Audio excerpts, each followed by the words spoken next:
네, 이동관 방송통신위원장님. 네. 지금 이제 넷플릭스하고 구글의 망 이용의 문제, 지금 좋은 질의와 답변이 있었는데, 사실상 이 문제를 좀 논의하기 위해서 넷플릭스하고 구글의 그 코리아 대표를 증인이 채택했는데, 이번 국정감사에서 증인이 전혀 채택되지 않았는, 그래서 증인 없는 국감을 하다 보니까 실체적 진실에 접근하지 못하고 있는 상태입니다. 예.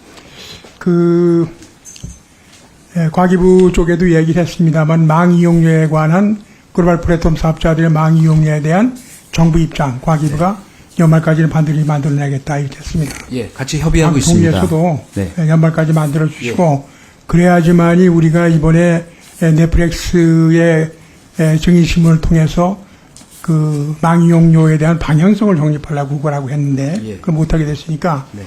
과기부가 방통위의 입장을 좀 정리해 주시면은 네. 그것을 바탕으로 예. 국회에서 적극적 입법을 하도록 하겠습니다. 예, 감사합니다. 국회에서 망 이용료에 관한 아마 법안이 9개 정도 현재 나와 있는 예. 거로 제가 기억하기 때문에 적극 협조해 주시기 바라고요.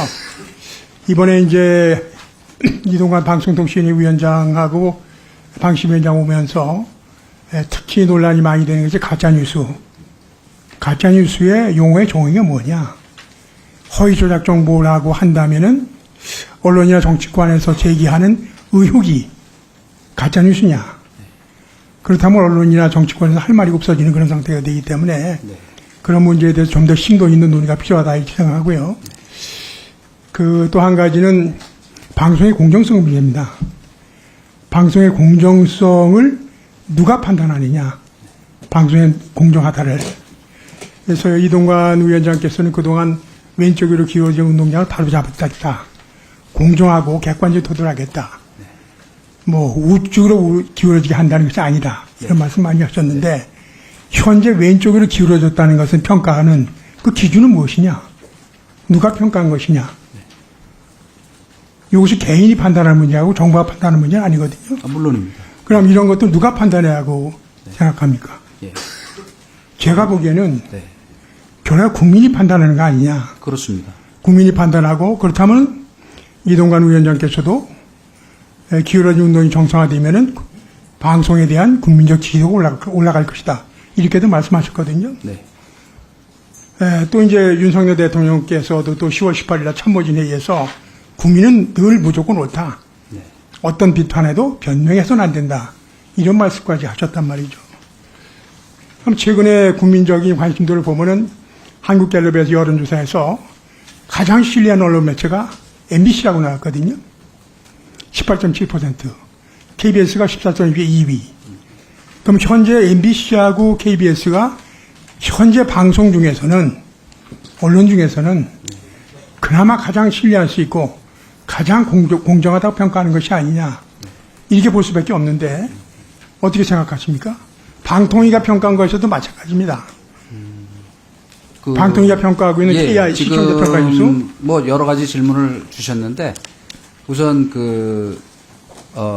오른쪽으로 기울었느냐 왼쪽으로 기울었느냐 하는 것의 판단이 굉장히 어렵죠. 사실은 누가 하느냐. 그냥 제가 요 예만 들겠습니다.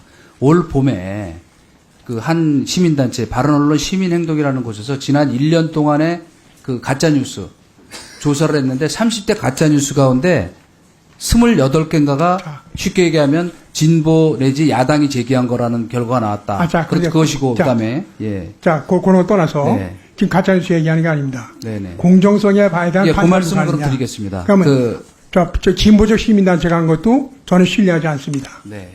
국민이 해야 된다고 본 겁니다. 네. 진보적 시민단체, 보수적 시민단체 그 사람들이 하는 것이 아니고 또 가끔가다 여당 측에서 제기하고 있습니다만은 네. 특정 방송 내용, 네. 특정 이슈 그것이 부적절했다는 거 그런 것도 맞지 않다고 봅니다. 전체적인 흐름 속에서 무엇이 공정하냐 그 판단은 결과적으로 국민이 하는 것이다. 예. 예를 들어서 그동안의 여론조사 결과를 보면은 MBC가 같은 경우에 2021년도에는 신뢰도가 3.1%였습니다. 그런데 이번에 18.7%로 올라갔거든요. 그럼 과거 2021년도보다는 현재가 공정하다. 이렇게 봐야 되거든요. 그렇게 보지 않습니다, 저는. 그렇게 보지 않는 아니, 이유가 왜냐하면 지금 말씀하신, 인용하신 그 이른바 로이터 저널리즘 연구소라고 아니야. 하는 그게 곳에 아니고 갤럽 조사예요. 제가 인용한 갤럽 조사입니다. 언제 조사를 말씀하십니까? 갤럽 조사 이번에 발표된 거예요. 그래갖고 저기는 KI, 키시디하고 방통위가 발표한 기수도 있고, 거기 전부 다 그렇습니다. 예, 하여튼 저는 뭐, 로이터 예. 거기 인용 안 합니다. 예. 근데 그 제가 기억하는 범위 안에서는 불공정한 그 랭킹에서도 MBC는 상위에 올라가 있더라고요. 아닙니다. 예. 가장 신뢰할 수 없는 거, 예. 가장 신뢰할 수 없는 것이 TV조선하고 조선일보입니다. 아, 예. 국민만 보고 대통령께서 가라고 했으면 네. 국민의 판단을 믿어주세요. 거기에 대해서 변명하지 말라고 대통령께서 말씀하셨습니다. 아니, 그렇게 하려고 하고 있습니다. 그러니까 자의적인 판단하지 마시고 예. 국정감사 논의 과정에서 충분히 논의했습니다. 그동안에 방송계에 출연한 적이 여당 쪽 인사가 많으냐 야당 쪽 인사가 많으냐. 예. 나중에 전부 계산해 보니까 네. 여당 쪽 인사가 많았다는 통계가 나왔습니다. 글쎄 좀 납득하기 어렵습니다. 아니 그 데이터 저희가 가지고 있으니까 드릴 테니까요. 네네네. 저희 그렇기 자료도 때문에 보내올리겠습니다. 자 방송통신위 위원장이 됐으면은 예. 역사를 만들어야 되지 않습니까? 네. 정권에 충실하기보다는 네. 그러니까 이번에 국면 보고 국민의 평가가 맞다. 무엇이 공정하냐는 내 자의적인 판단이 아니다. 우리 집단의 판단이 아니다. 네. 국민의 판단으로 가야 된다. 네. 그래야만이 이런 전철을 하는 것에서 벗어날 수가 있습니다. 알겠습니다. 그런 시기로 임해 주시기 바랍니다. 네. 그래서 정권이 바뀌면서 어려워지는 그런 방통통신위원장이 아니되기를 기대하겠습니다. 네. 두 번째는 어도비 전기통신사법 위반 행위를 이번 조사를 하고 있거든요. 네. 알고 계시죠? 예, 예.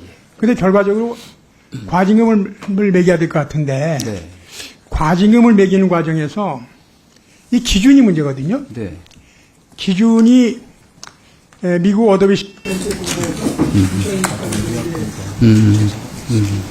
보충 질의 하시죠. 네. 수고하셨습니다.